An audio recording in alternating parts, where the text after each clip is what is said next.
We should be live. Actually, do you want to go check out the YouTube channel to see? Your post didn't come up in over. I didn't do it yet. All right, we are live. All right. You want me to check it? Yeah, check it out and let me know if there's an issue. And then, Leisha, when you do confirm, tell me so I can post.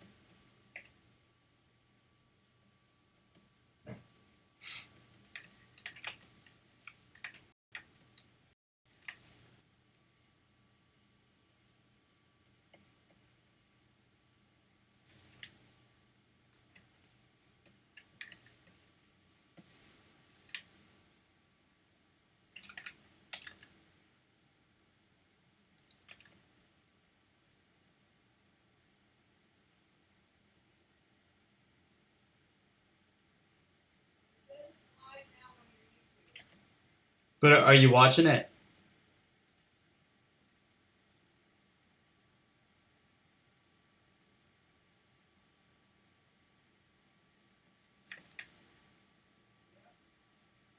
Any problems? What? Okay.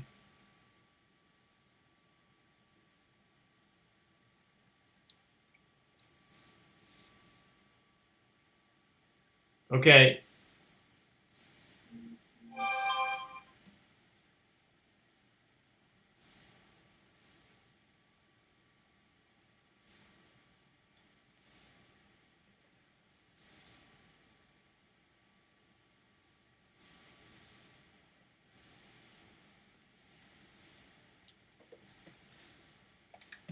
All right. Hey, anybody who's watching, this is my first time streaming live to YouTube, so I am ironing out the kinks here. So this could be a bit buggy. Bear with me, and if there's anything here that's not working out, or if there are any improvements that you'd like to see, please let me know, because this is sort of a dry run. I'd like to do this more and more.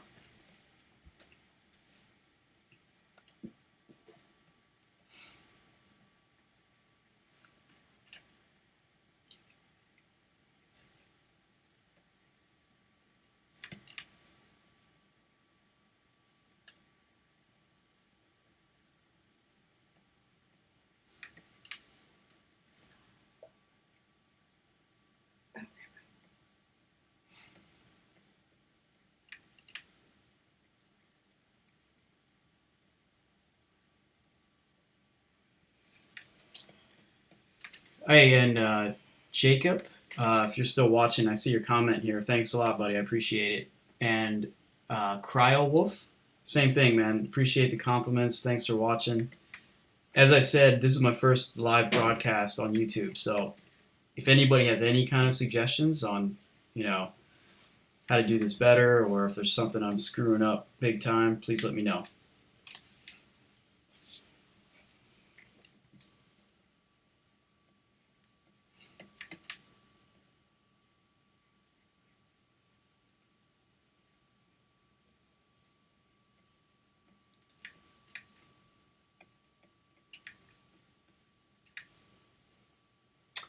Hey, thanks, Katie. Did I should have explained what I started doing here. This blue line is something that I sketched in Manga Studio, and what I like to do is use the. Here, I'll show you. Let me get it out here. They have these great layer properties here, so you can just grab the whole sketch folder and turn it blue, which makes it a lot easier to trace over, to ink over.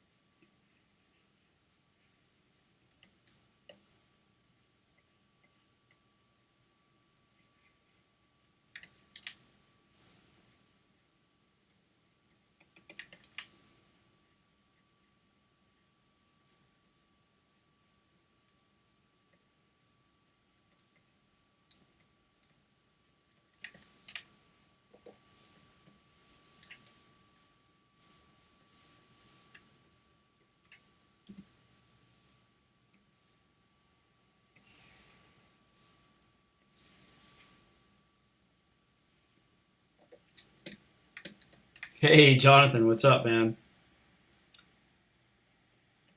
Hey, I'm glad to be finally doing this live. It wasn't as easy as I thought it was going to be. I'm still trying to figure this out. Facebook Live was a heck of a lot easier because you just click broadcast and you're done. But I didn't realize there was lots of software involved, and that's why I'm good at drawing pictures because I ain't good at all that other stuff. But it seems to be working now.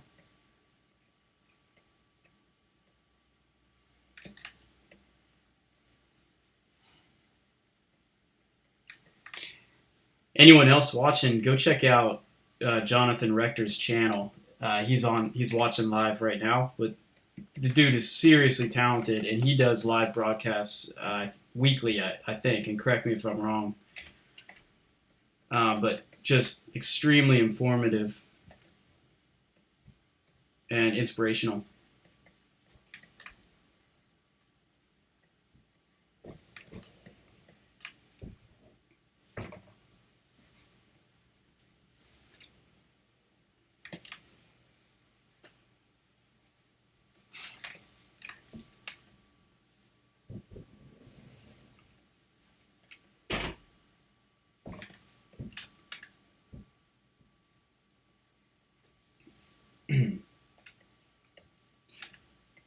When I first get started with a piece, I like to just attack the things that I know I can do well and the things I'm excited about. Um, that way, I don't get discouraged early on, and I can use the things that I kind of already have mastered as a warm up. So that I am saving this gun for last because that can be tricky.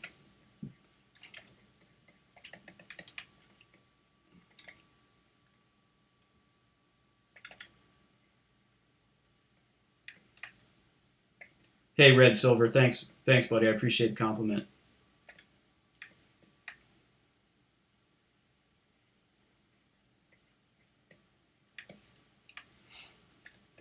And if anybody has any questions or anything for me, just please feel free to just shoot them out.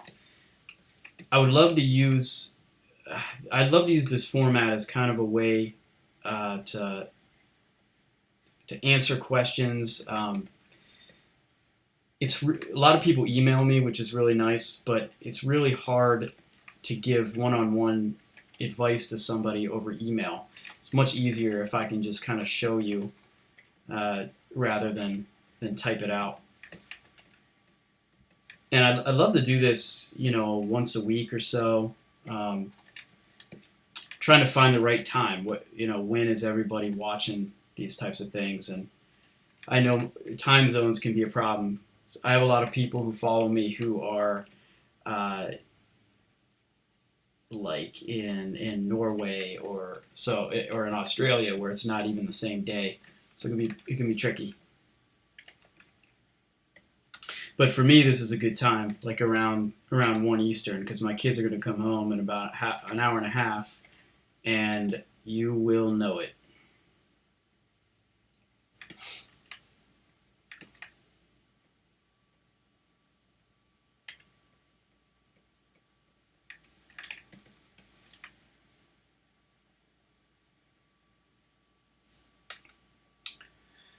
Hey, Stern Rockwell, I'm using the Cintiq 24 HD.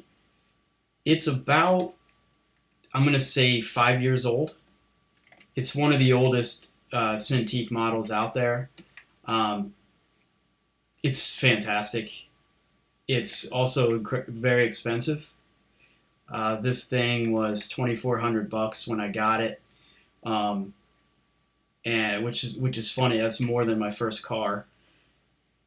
But I've never regretted it for a second. So I always recommend if you do this professionally, I would definitely recommend investing in a tablet monitor. Doesn't have to be a Wacom, but I've never tried any of the others, so I couldn't recommend any of them without trying them first.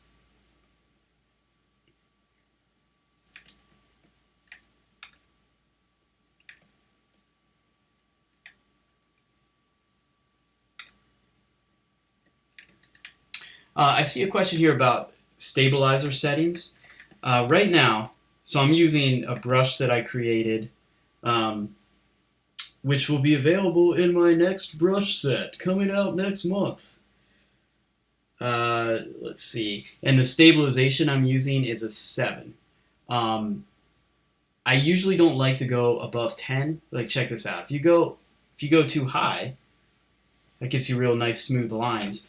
But then when you start trying to do stuff like this, it really slows you down, and misses probably about half your marks. So I don't like that.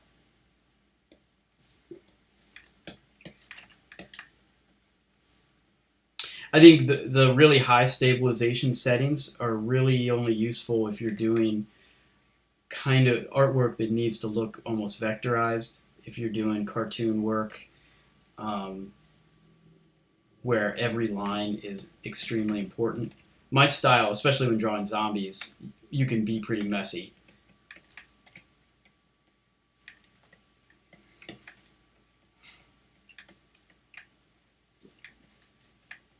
Hey, Randy, what's up, man? When are they coming out? That's a good question, dude. I thought they would have already been out, but I keep tweaking things, and I keep adding new brushes and sets. I recently discovered working with patterns in Manga Studio, and so I'm going to be including a bunch of those. But those are awesome.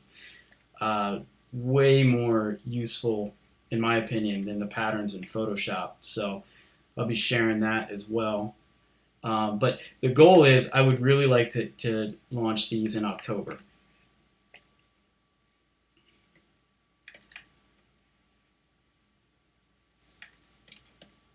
I hope you're doing great, buddy, by the way. Thanks again for your hard work on, and you know what I'm talking about, that logo. That was something else. The image was awesome, and I'm sorry it didn't work out with that nut job of a client. We'll have to get on the phone and talk about that sometime.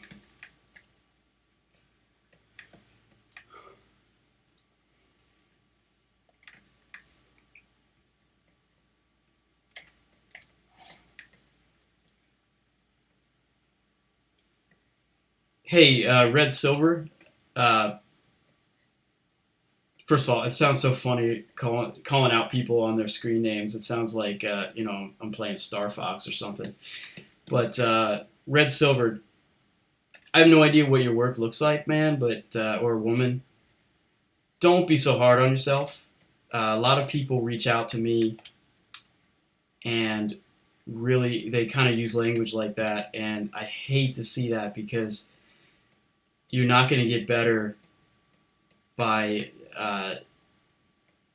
bringing yourself down like that.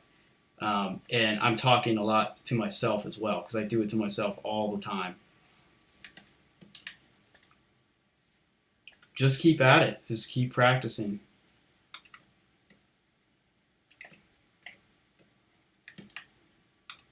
I'm myself nowhere near the skill level I want to be. The artists that I follow, I look at their work and I can't even imagine how I could get there, But when I look at my own work from, let's say, like 2 years ago, I can definitely notice, it's almost embarrassing, I can definitely notice a huge improvement. And I remember looking at that work from 2 years ago, and at the time thinking it was great. I remember looking at it and thinking, why haven't I made it yet? This work is fantastic. And now, 2 years later, I look at it and be like, holy shit, somebody paid money for that? So, I'm rambling, but just keep at it, buddy.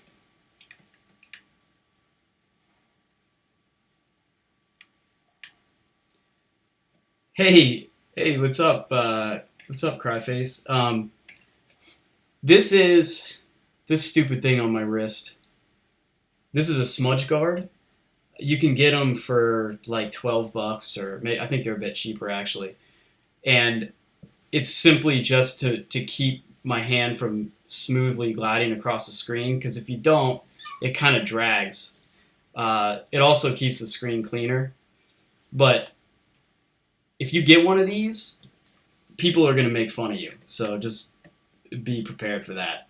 I used to work in an office with a bunch of other artists, and I had to put this thing on in secret.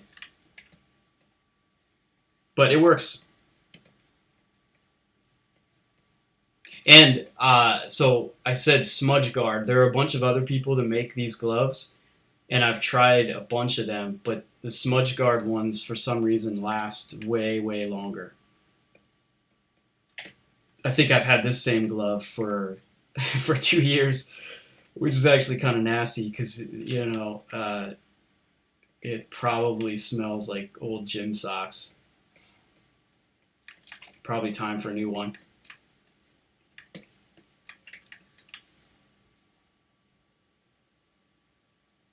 Hey, thanks, Chris.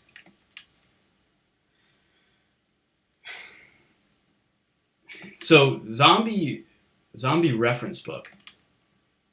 That's a great thought. So right now you can't see because I have two screens, but I do have a whole folder open of zombie stuff. But usually when I'm inking, I don't look at the reference as much because I've already got my line art and the artwork laid out, right? But when I'm penciling, I definitely, and maybe I do this too much, but I like to gather a ton of reference. Especially with zombies, I have a folder of probably like 100 different zombies in all different styles. And I find that helps not just with accuracy, but if I don't have the reference, what happens is I just start kind of drawing the same zombie over and over again. And that goes with anything, right? When I get the reference, I might, and okay, so let me back up. This is a bad example in this case because this is just another zombie outlaw, which I've done. This is probably the third one I've done now. This is a client piece, so sometimes you can't help drawing the same thing over again because they see something in your portfolio and they say, I want that, right? And then you have the challenge of, okay, how can I take what I've already done, make it different enough that I'm not just copying it, but also make it similar enough that the client is going to be happy with it. So that's what I'm trying to do here.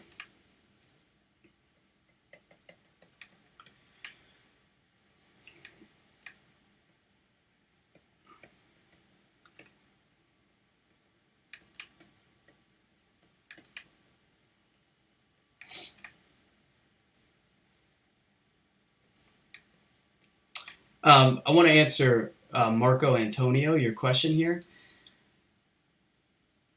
How to define the values of your line, where to leave it thicker, thinner. So that I actually get asked that question a lot too, and that's really flattering. I always feel like I'm still trying to master line work. So please don't get the idea that I somehow know what I'm doing, right? But as far as to know what should be thick and what should be thin, just one of the oldest tricks is that let me find a part here. Let's start working on his hand. So the outlines of the shape itself, his whole hand, should be the thickest part. And those lines should be actually less complicated because we need it to define the whole form.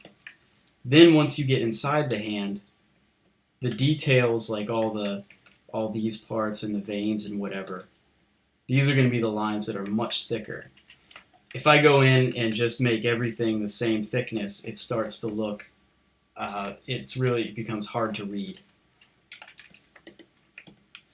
And if that's not what you meant, just let me know, because I draw pictures for a living, so I'm not the brightest guy.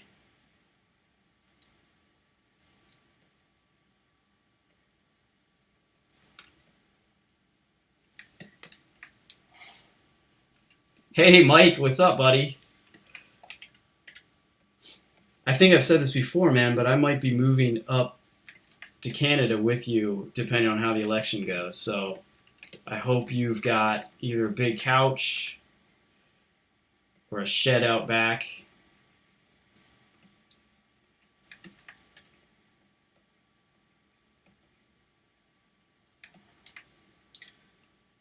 Yeah, hey, Andrew, I'm definitely going to be doing Inktober. I did it last year for the first time, and man, it was awesome. Um, I think, and I'm not just saying this, I think it's definitely worth every artist doing because it's not even about what you end up with, what pieces you end up with. You know, I did 30 drawings, and I don't think I even bothered selling any of them. They're just in a drawer somewhere. But it taught me the discipline of waking up every day and having to draw something. And you know, since I do this, since this is my job, I wake up and draw something every day anyway. But what I've forgotten to do is making time to draw for myself, which really is a shame, and that can be really bad for you in the long run. So, absolutely recommend it.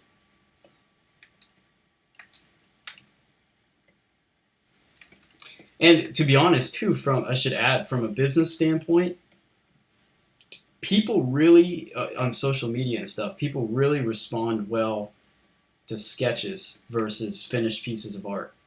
And I'm not sure why that is exactly, but I think it's just when you see a sketch, you know, kind of an unfinished, uncolored, rough drawing, you kind of project onto it what you want to see.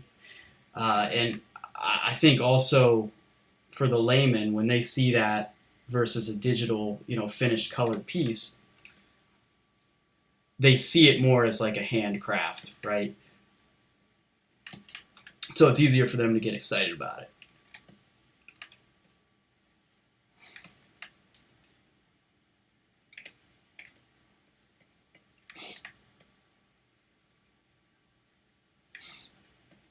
Yeah, hey Jonathan, I know you're from Canada too.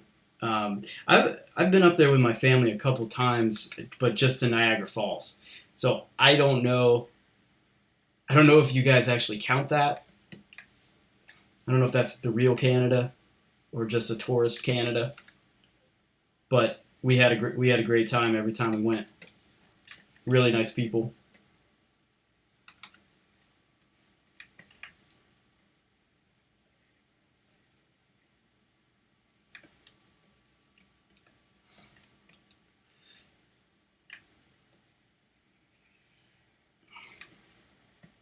I'm going to get out this brush. One thing I've been trying to do a lot more lately is use stippling.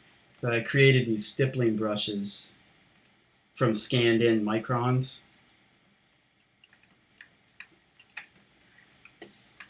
Let's do some of this.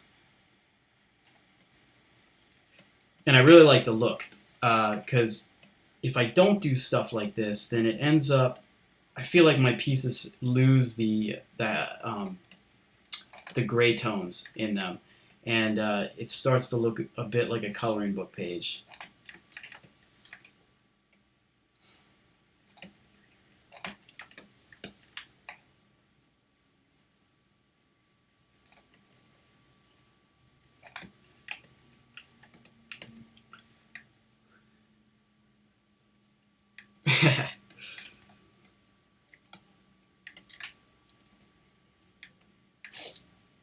Hey, Gamma Rat, what width, height, and resolution do you normally use?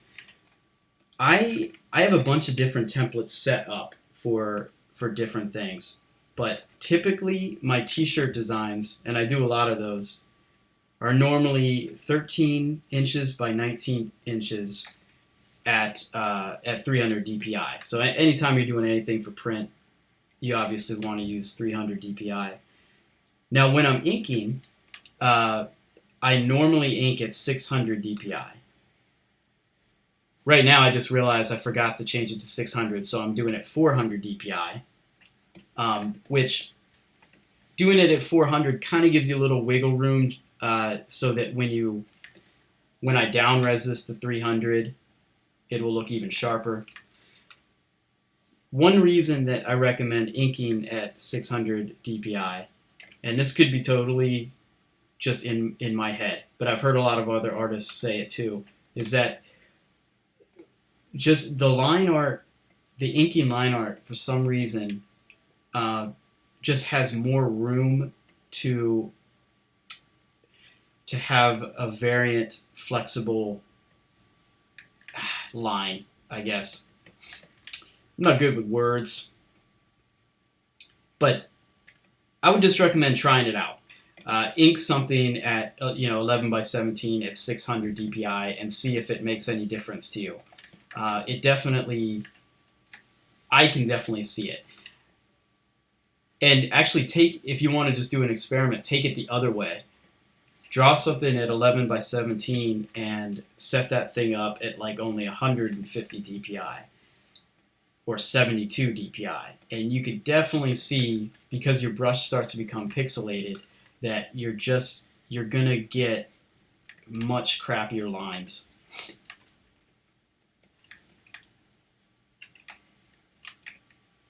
Hey, I see Andreas here. Yes, man, I did. Actually, really, all of these Roost Bus logos have been so much fun. Maybe not all of them, most of them. But that is definitely one of my favorites. It was very challenging for me, actually, because I'm really not very good at drawing likenesses of people. But I'm really glad that you guys were happy with it.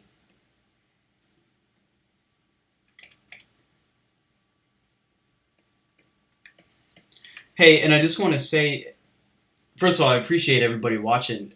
If I missed one of your questions, please feel free to ask it again, because basically I'm just looking up and down every once in a while at a kind of a live feed here of comments, and if I missed yours, I'm not really able right now to scroll up. So just shoot it back at me, and I'd be happy to help you out.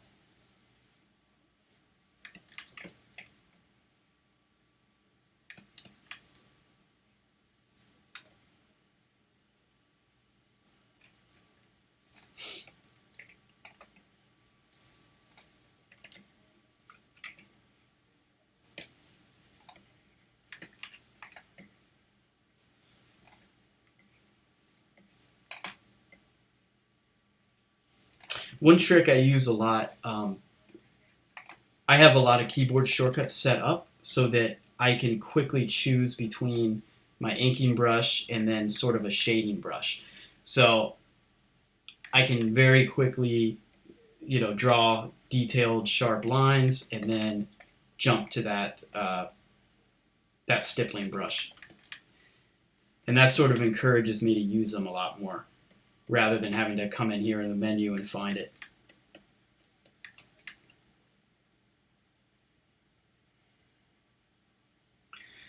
Hey, MST3K 2200, I feel you with the brain thing. It's so funny.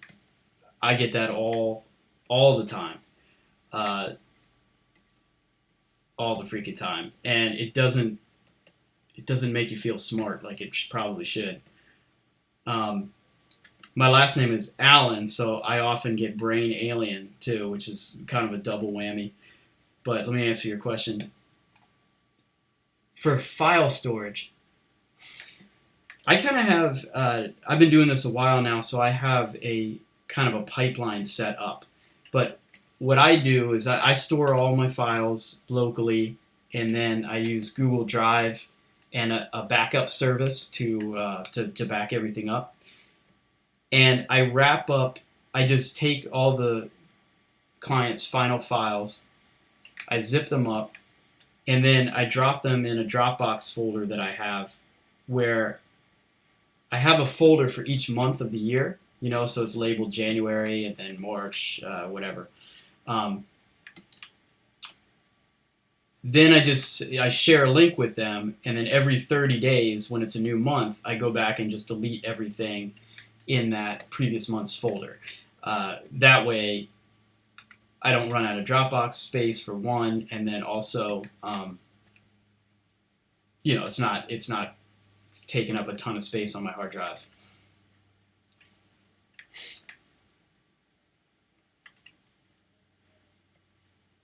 Hey, Cryface, yeah, the stippling brush is definitely in there, and I'll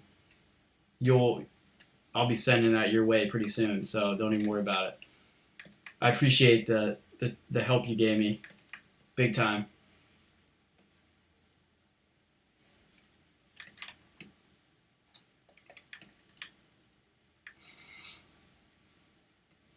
All right, let me go back to this guy's face. I'm not feeling that right now.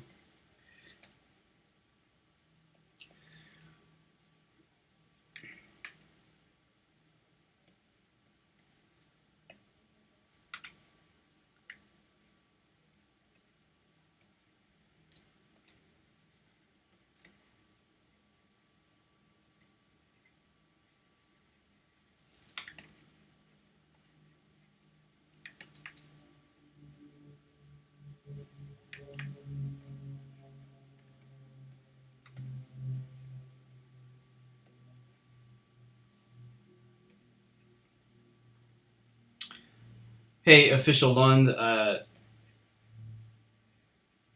right back at you.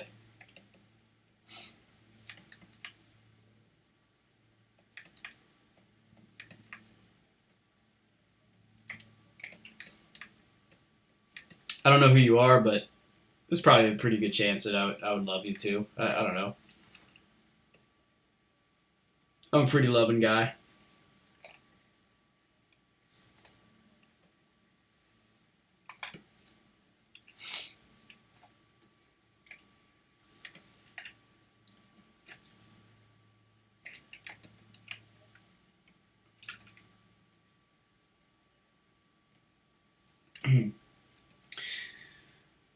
Hey, Leonardo or Leandro, sorry, man. I've actually been doing a lot of Roost designs lately, and I kind of just fell into it, but I love doing them because the ideas are usually pretty wacky. They fit my style nicely. The people are usually a lot of fun to work with. But I'm an American, so I've never experienced Roost. I read a lot about it though, and it sounds insane. I cannot believe. So I'm not much of a drinker myself. I couldn't drink for 2 hours, let alone 30 days straight living in a bus. So I don't know how you guys do it. It's just insane to me.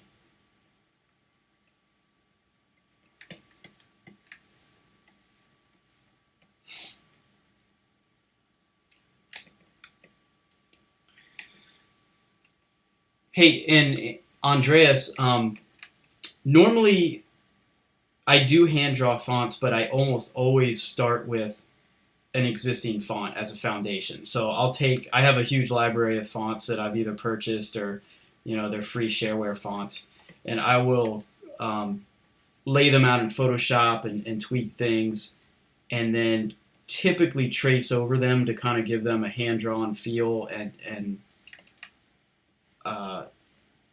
make them fit the illustration better. So actually with this one here, this was a font, and then I just resized everything. But I'm going to go back in and sort of trace over it with some of my splatter brushes. Daniel Box. So, comics. Back in 2009, I did my own little web comic. And that was the last comic I shouldn't say that. Okay, so that was the last personal comic I did.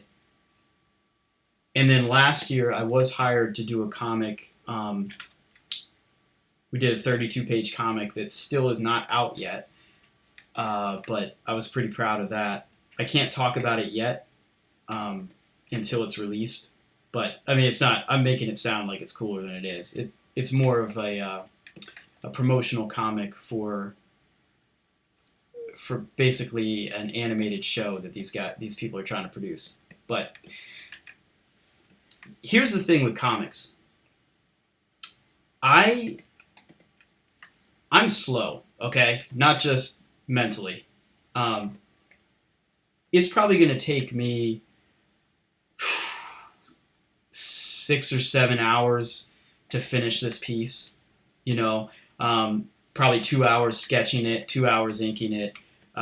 This inking is going a lot slower than normal, just because I'm kind of rambling at the same time. And then 2 hours to color. If you're that slow with comic work, it can hurt you real quick, because comic work, just unless you are the best of the best, which I am not, it doesn't pay very well, for one. And unfortunately, so this is my family's only source of income, so I have to kind of pick and choose based on business sometimes. Even though I myself love comics and I would love to work in them more, it's been hard for me to find the opportunities that pay enough to make it make sense. I do get a lot of people asking for quotes to work on a comic, but I haven't really gotten any of them for that reason.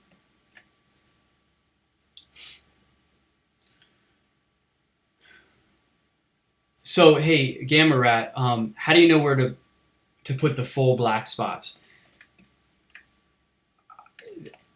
I'm still getting the hang of that myself, because sometimes I've noticed that I don't put enough black in my pieces, or I should say solid black.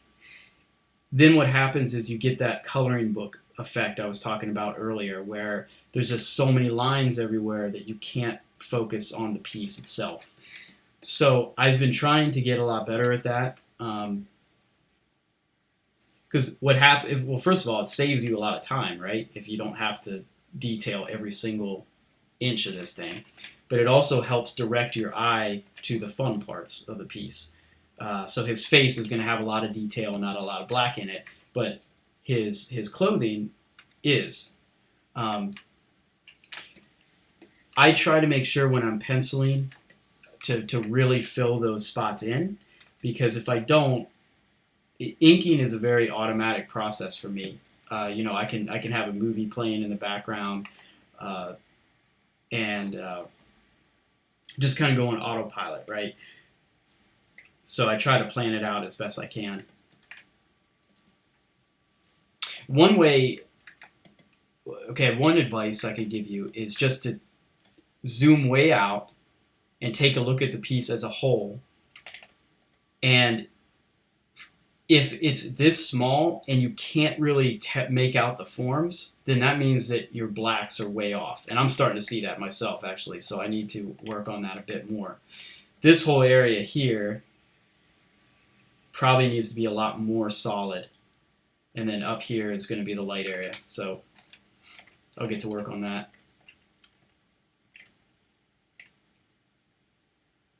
And that's one thing I absolutely love about inking digitally, of course. When I'm inking on paper, you got to stop to get out a brush, and you got to carefully fill in these black spots. And usually I end up dragging my hand through it and smearing ink everywhere, and then I'm yelling at my kids. But digitally, I just have a keyboard shortcut to get the paint bucket out, and you can just fill that right in. It's awesome.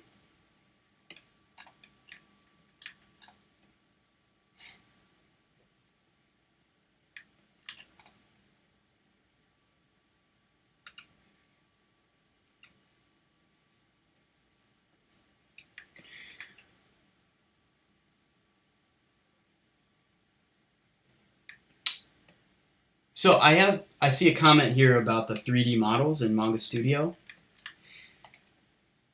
At first, I was really excited about those, right? And I use them. I've used them a couple times when I'm drawing an angle of a person that's just really hard to visualize. Like, let's say a bird's eye view is really helpful, right? What I found though is it just takes so much time to sit there and pull at this point and rotate and move this little guy around, that I just really ended up not using them. Maybe I ought to give them another chance, but so far just haven't found them as useful, which is too bad because whoever designed those things just did a fantastic job. I find that the 3D modeling in this program works so much smoother than in Photoshop, for example. So I had an idea here. I want to try out this brush I have. It's like kind of a charcoal ink shader.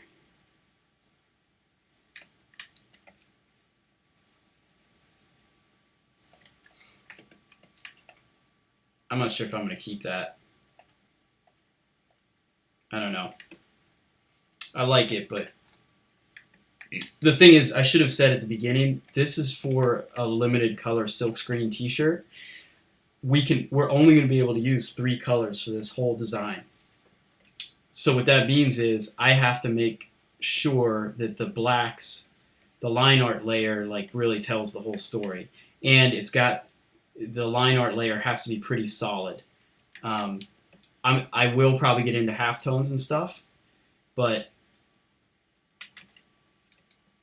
you don't want to depend on that because things can get messy when you have to actually print.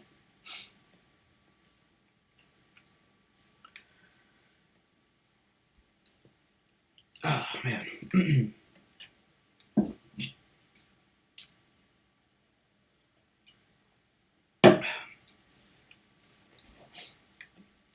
Katie, any advice on good compositions? So I would not claim myself an expert on compositions either, right? But I am definitely trying to be better at it, because honestly, if the composition isn't right or interesting, then you pretty much just wasted 8 hours,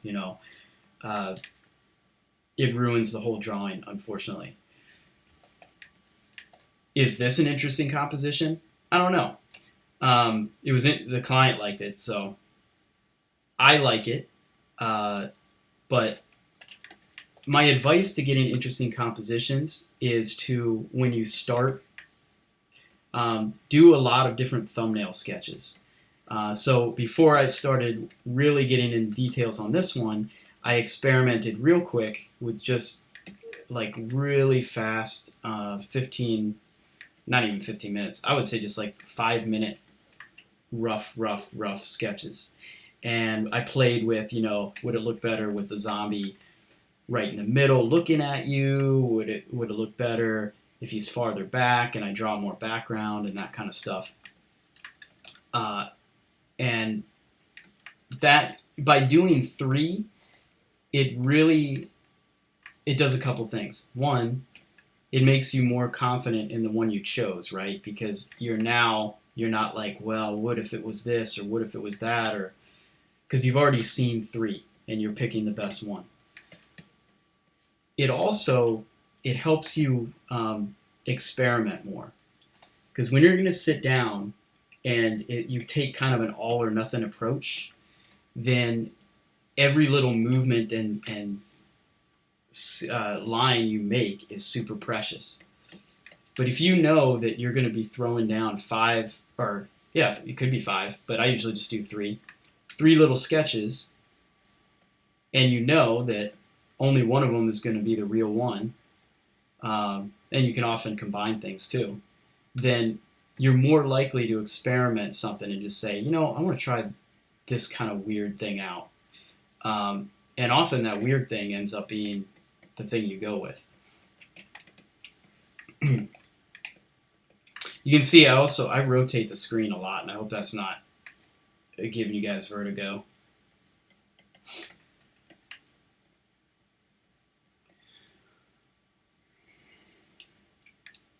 Hey Randy, I I want to make a video on that someday. I think I keep promising that to you. I'm probably not going to be doing that today because what I'm going to do, I usually do the halftones in the coloring stage. What I'm going to do today is just try to finish this ink, or at least get, my kids are going to be home soon, so I'll probably be doing this for another 20 minutes. Then I'm going to send this to my client to get his okay on the line art, and then go in and color it. Maybe I can do another live video then. I don't know.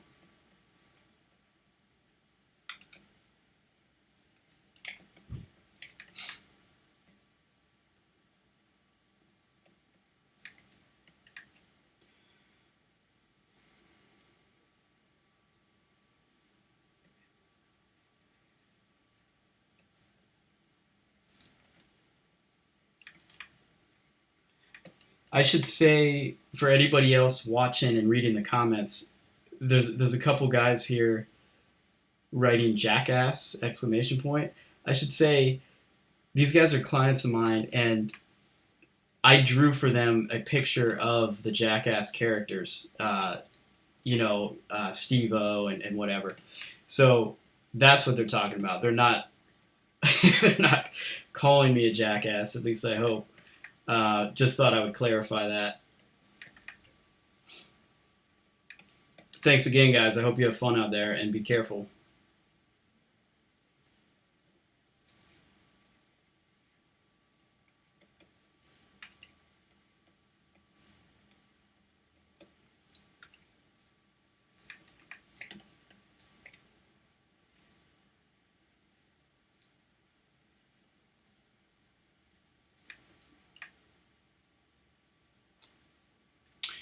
So, and I hope I can't say, I'm having trouble saying your name, Piotr. I'm sorry, I screwed that up, I guarantee. Inking for beginners. There are some, I would start with some books. And actually, let me just grab it from my shelf.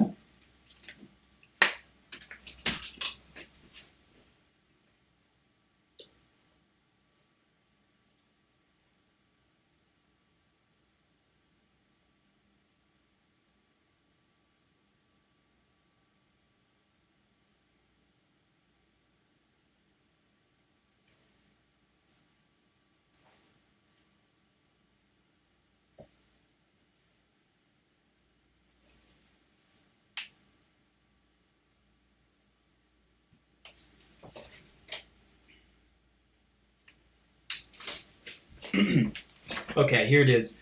So the question was, do you have any advice for inking for beginners? This is a fantastic book. It's called the DC Comics Guide to Inking Comics. It focuses more on classic inking. It gives you a lot of techniques on the tools, which is important, but mainly what this book is useful for is just some fantastic examples of how to achieve contrast and things like that with very limited strokes, really. And there's just page after page after page of this thing. So this is one of my favorite books. I often look at this when I'm starting a new inking project, just to try to keep things fresh. But it seems like as soon as I put the book down, I forget what I looked at, and I just draw the same zombie. But check that out. And as far as other advice, things changed a lot for me when I started watching other artists' YouTube videos. One of my favorite artists is Beast Pop. If you're not familiar with his work, go check it out. And I saw a video of him inking, and it just, I don't know, it just blew my mind. So I will still, to this day, I have a bunch of videos on playlists and bookmarked that I'll just play in the background. You can just sort of watch, and it's not like, this isn't a Bob Ross thing where you're following around stroke for stroke, right? But what you get is you start to see how different artists handle different problems. And I think it's really important to build that up.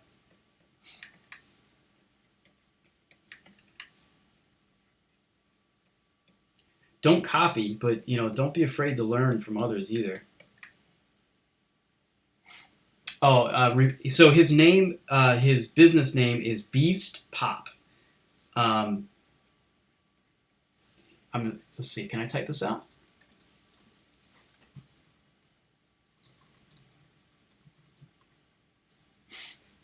So I just typed it in there. And I mean, man, there's a list of inkers that have influenced me just 100 miles long.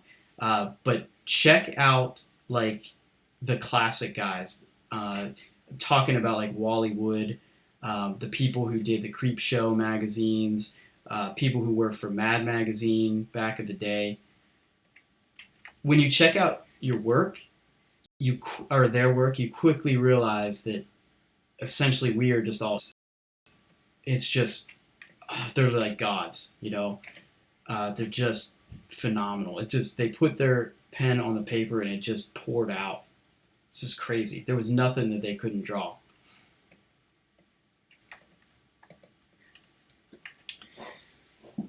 Yeah, Ray Friendon also very inspirational. His Manga Studio brushes as well, guys. If you use Manga Studio, you definitely need to have his brushes. They're fantastic. His pencils are great. I still use, there's a paintbrush he made in there that I still use for almost everything.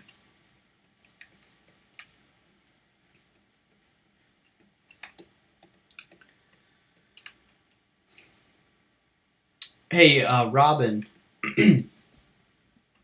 So I've had this on my list of things to do forever. I want to make a very long step-by-step video on how I produced color-separated T-shirts. It's probably going to be a premium thing because I think it's going to be kind of too long to post on YouTube. So I'm trying to decide on. First of all, I need to find time to do it, which I just always run out of, and I need to find the right format. There's a place called Skillshare, which I think that's the way I'm going to go. I don't know.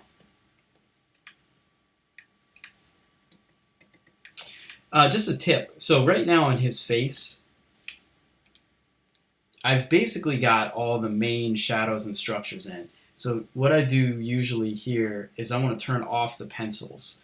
And this is one mistake I make all the time is I get done inking the piece and then I turn off the pencils. And then you realize, whoa, I missed a lot of areas, So instead, what I would recommend is go ahead and just do the main, most important lines to define the forms, and then turn off the pencils and go in and add your own, add your rendering and details.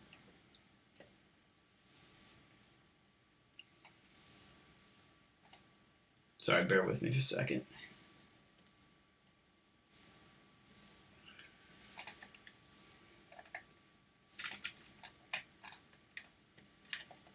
All right.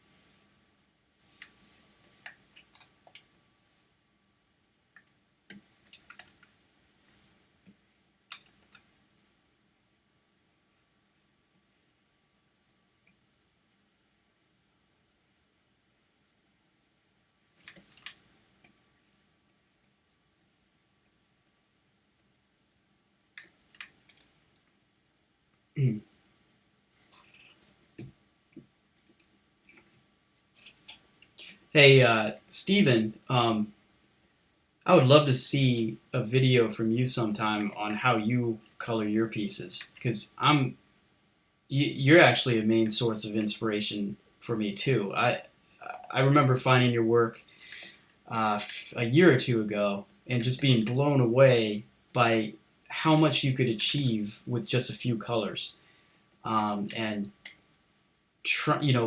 really trying to learn that, because one problem I have is that I'll spend a lot of time inking a t-shirt, and then when it's time to color it, like for this guy, like I said, I can only use 3 colors on this whole thing, including the line art.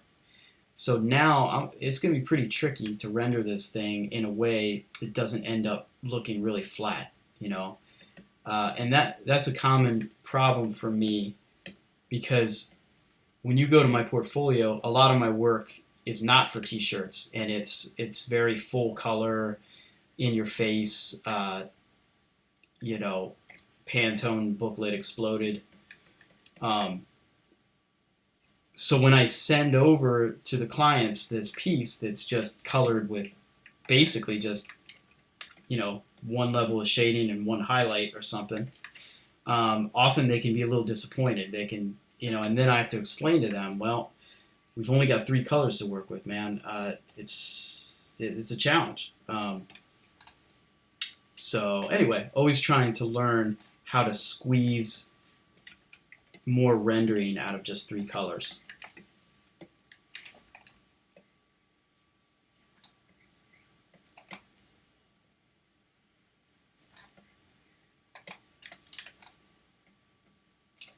I'm starting to pay more attention to some of the poster designers, like on Mondo. For example, Daniel Danger or Dan Mumford is one of my favorites. Those guys, it's just mind-boggling what they're able to achieve with limited color. It's crazy. Of course, those guys too, when you hear them talk, one of their pieces can often take 100 hours. And where I am as a freelancer and the budgets that I work with, I could not afford to spend 100 hours on a piece. We'd be dead. So, not saying that if I could, that means that I would be good as Daniel Danger, but that is something that you do need to be aware of when you're looking at other artists' work.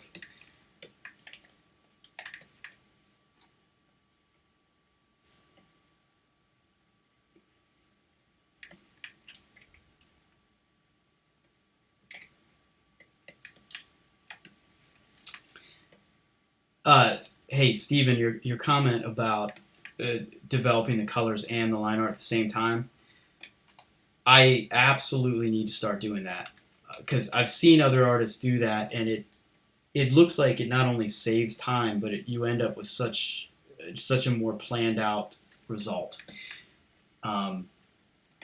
So I'll do that on the next piece.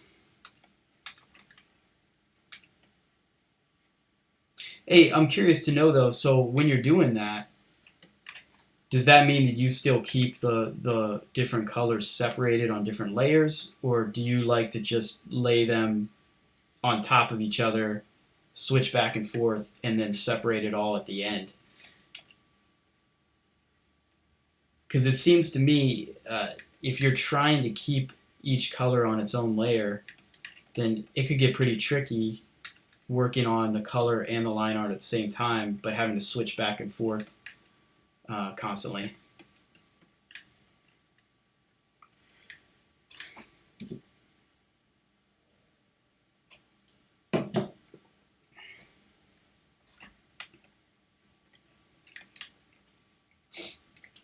And speaking of Dan Mumford, or I just screwed up his name, Dan Mumford.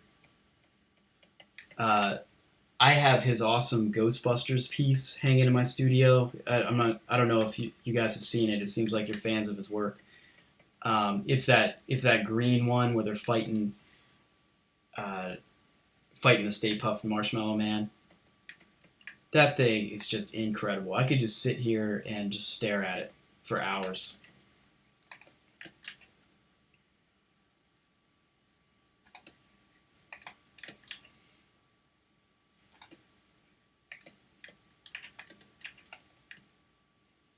I actually really like this stippling. This is pretty new for me, but it actually works a lot like the way I color too, you know, because I do the old uh, comic book method where you're doing your cuts. You know, you get the lasso tool out and you spray something on. So that's pretty cool. It's actually way quicker too than drawing little lines.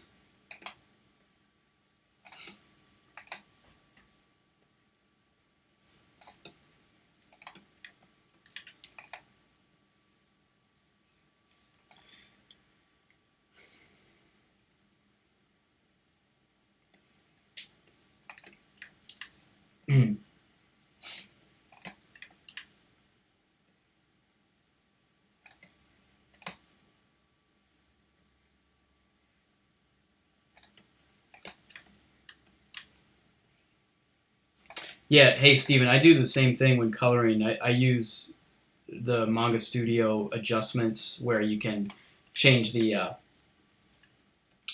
layer color, which I find so helpful. And then I actually usually apply it to a whole group, so that way I can still kind of keep different elements separated, but the whole group will be one color.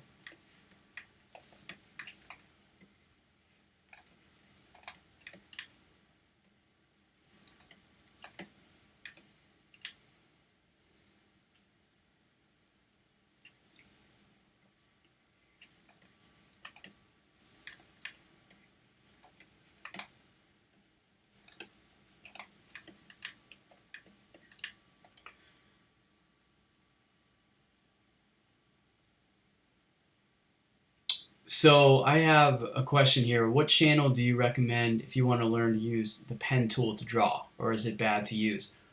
So I'm not I'm not sure what you mean by the pen tool. If you mean um, if you're talking about the pen tool in Adobe Illustrator, where you're doing more vector stuff, or if you're talking about the pen tool here in Manga Studio, if you could clarify, that'd be great.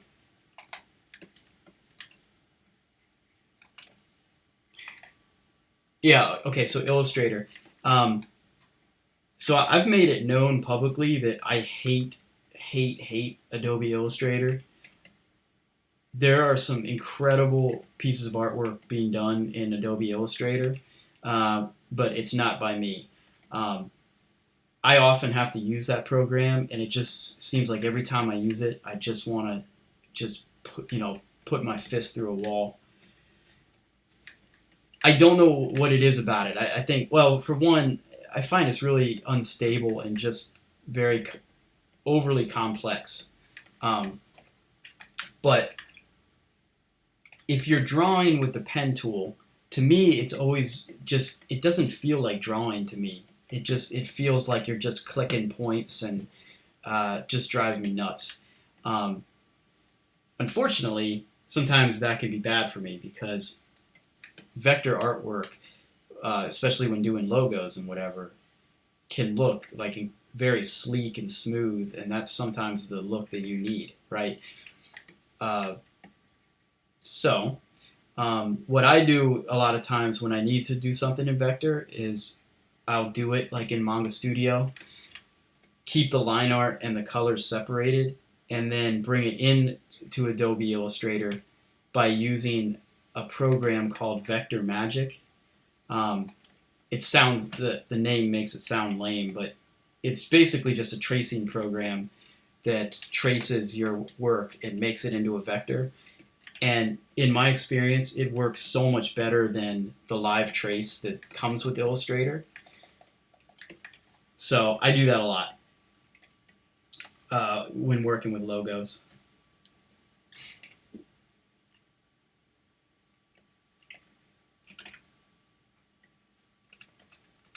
And again, so I want to go back to what I was saying there about Adobe Illustrator.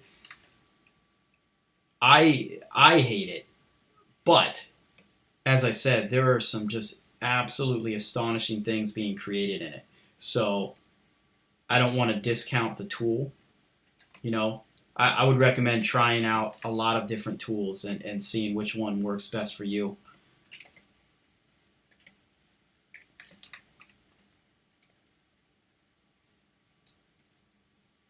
I'm trying to think of a famous vector artist, like Hydro74. If you're not familiar with his work, look it up, and then you'll realize that you've seen it everywhere. He's a vector artist, and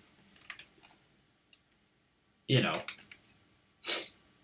I think he would probably,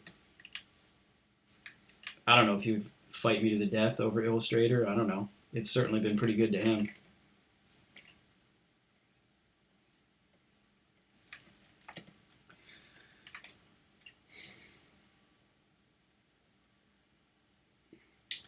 I see a question here about spinning the canvas. So here, I'm going to move my camera for a second. Which I might, actually, I'm not going to do that. I'll do this. So I'm using this thing. I hope you can see this okay. This is a Nostromo gamepad. It's basically designed for gamers. It fits into your hand really nicely, and you can program all kinds of keys. You can program this thumb joystick. You can program this button, this button. So essentially, in my left hand as I'm drawing, I have access to like, I don't know, probably 30 different functions. It's got a scroll wheel. So what I've done, I can't remember the exact key that I programmed, but when I move my thumb like this, it becomes the rotate tool. So it's very easy for me to do it. And then once you rotate in Manga Studio, if you just double click, it will go back to what you had. It's very cool. So I wanted to say, oh, yeah. There we go. So I just wrote Hydro74's name in there. I wanted to say for anybody watching, first of all, thanks a lot for watching. I'm probably going to have to quit here in 5 minutes or so. If anybody else had any other questions, just please shoot them out, and I'd be happy to answer. Otherwise, I'm going to try to do this once a week, maybe. I got to figure out the right time, but this was really fun.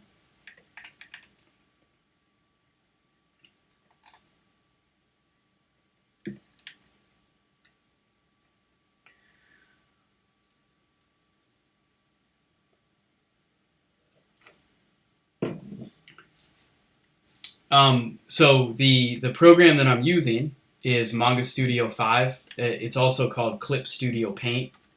It's kind of confusing. They're the exact same program. If you go to my website, flylanddesigns.com, I have a lot of resources about that program, a link to different tutorials on it, some made by me, some made by others. I have brushes that I'm selling there. Pretty cheap. It's like 100 brushes for $4. This program, and I have a whole review on it, a video review on my YouTube channel. This program kind of changed my life, and I know that sounds extreme, right? But I draw every day. This is my job. And when I used to use Photoshop, I liked Photoshop, but it just never felt like I was really drawing. Because I used to draw on paper before I went digital.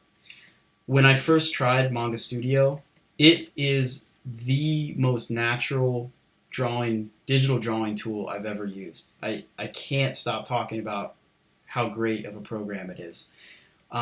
So if you are interested in digital art, go download it. They have a free trial, I'm pretty sure. And then if you want the program, it's so cheap. Sometimes it's on sale for like $40. Sometimes less than that. No, I think it's normally $40, and sometimes it's on sale for like $20. When you compare that to Photoshop, which I still use every day, the Photoshop is a subscription method now, and I pay $10 a month for it every month. So you're paying $120 every year. With Manga Studio, I paid, I think, $20 for this program that I use every single day, and it's made me a fair amount of money. I mean, it's just fantastic. I'm so glad it exists, and I hope it never goes away. All right, that was a rant. Vector tracing program. It's called Vector Magic. Now that program is actually pretty expensive. It costs $200, but I found myself often having to use Illustrator's live trace, and it just wouldn't cut it. It just every time I used it, it would just kind of dumb down my drawing. With Vector Magic, it's amazing. There's almost no change. I could take this and make it into a vector, and you would. I don't think you would be able to tell the difference at all. It's just fantastic. I love it. So if you're a professional and you do this for a living, and you think you would use it, for more than 5 jobs or so, I would pick it up.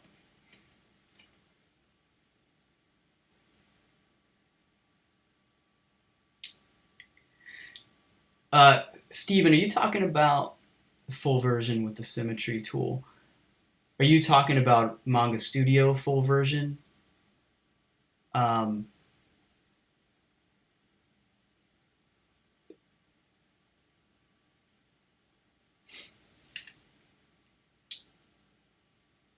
so if you're talking about the Clip Studio Paint EX or Pro or whatever they call it, um,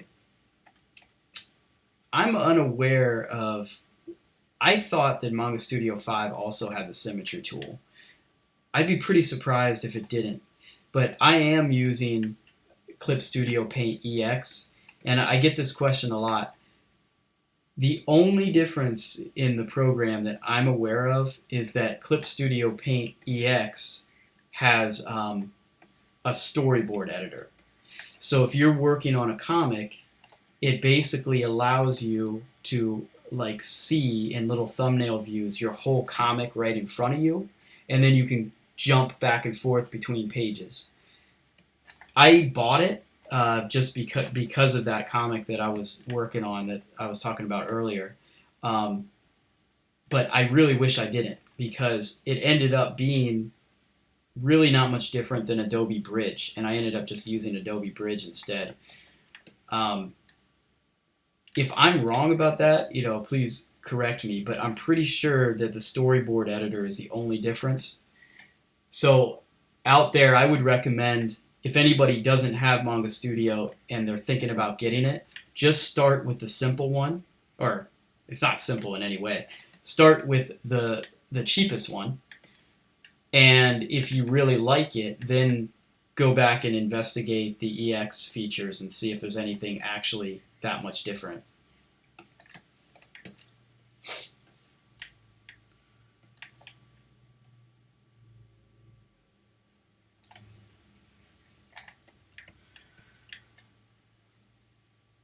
Oh, the Symmetry tool. Let me show you, because it's freaking awesome. Bear with me 1 second. I usually don't hide all my menus like this, so I'm confused. Easily confused. Okay, so the Symmetry tool is awesome.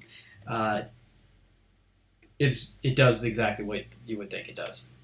So I can draw a symmetry ruler like this anywhere, and then, what you draw here, it's over there, right? But, so this is absolutely so helpful when designing things like t-shirts or something that are going to be the same left and right. It's actually really good if I'm working with a client who has a smaller budget. I'll often try to push them into a symmetrical design, because you're really saving half the time, right? But the fantastic thing is, it works with everything. If you draw a lasso tool, it works. Paintbrush, just anything, right? So I'll show you a step further. That was just one line symmetry. You can go as high as, and this is probably going to crash my computer, but you could do 16 points of symmetry. So when I draw this thing, it's like a spiral graph, right? So I've never really used that level of symmetry before, but what it can be useful for is experimenting with different designs and things like that. And sometimes it could be different borders. You know, it's good for tribal effects and such. But beyond that too, real quick, I hope I haven't lost you here. You can turn off the line symmetry. Oops. Come on. Performance anxiety. All right. So if you turn off the line symmetry, then instead of copying it across the line, it does cool things like that. You know. So, I don't know. It's really cool. So that's what that is. And I'm so disappointed that Photoshop doesn't have it. You know, every time they make a new release, I look out for it because I still do love Photoshop. But it's just such a shame that they just haven't figured out how to do it. Because all the other major things, all the other major programs out there like Sketchbook Pro, okay, others. I can't think of the others. Oops. That's my oops moment.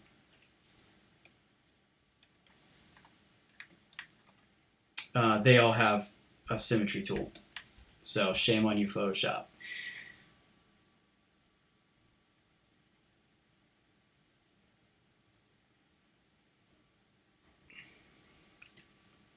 Hey, Steven, so yeah, it's possible. It's possible that it's just you haven't upgraded because I don't remember the exact date, but I remember maybe 2 years ago, like being super excited about the introduction of it.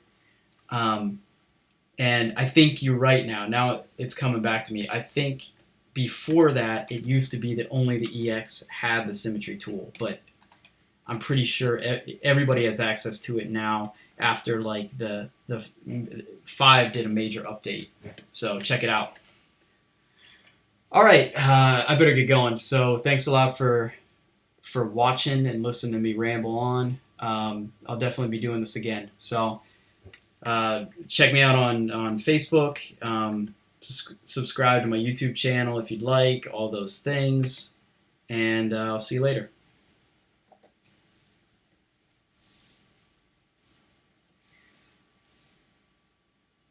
And now for the awkward moment where I try to figure out how to turn this off.